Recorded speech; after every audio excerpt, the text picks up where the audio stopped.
हिमालय की तलहटी में बसे एक छोटे से गांव में बकरी बिन्नी और भेड़ शेरी रहती थी। दोनों बचपन से ही गहरी दोस्त थीं और साथ साथ खेलना, चरना और सोना उनकी दिनचर्या थी। बिन्नी अपनी चमकती सफेद बालों और सीधे सींगों के कारण पहचानी जाती थी, जबकि शेरी अपने मुलायम ऊनी बालों और भोले चेहरे के लिए मशहूर थी।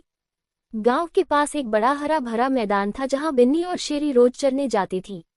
वहां ताजे हरे घास के मैदान, फूलों की महक और साफ बहती नदी ने उनकी जिंदगी को खुशनुमा बना रखा था। दोनों वहां घंटों बिताती, चरती और नदी के ठंडे पानी से अपनी प्यास बुझाती। एक दिन चरते चरते बिन्नी ने शेरी से कहा, शेरी, क्या तुमने कभी सोचा है कि इस गांव के बाहर की दुनिया कैसी होगी? शेरी ने भोलेपन से जवाब दिया, नहीं बिन्नी, लेकिन मुझे लगता है कि वहाँ भी हमारे जैसे हरे भरे मैदान और खुशियाँ होंगी। बिन्नी ने कहा, चलो एक दिन हम वहाँ चलकर देखते हैं। कुछ दिनों बाद दोनों ने अपने गांव के बाहर की दुनिया देखने का फैसला किया। वे सुबह सुबह ही निकल पड़ी। चलते चलते वे जंगल में पहुंच गईं। वहां की हरियाली और अजीब अजीब पेड़ों ने उन्हें बहुत आकर्षित किया, लेकिन साथ ही जंगल के कुछ हिस्सों में अंधेरा और डरावनी आवाजें भी थीं।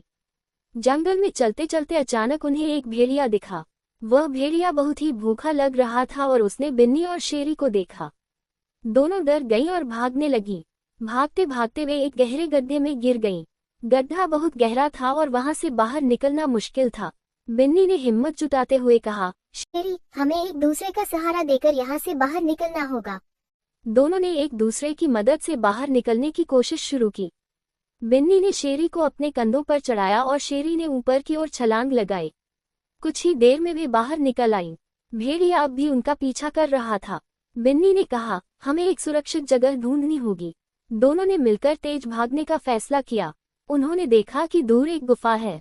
वे उसी ओर भागी और गुफा में जाकर छिप गईं।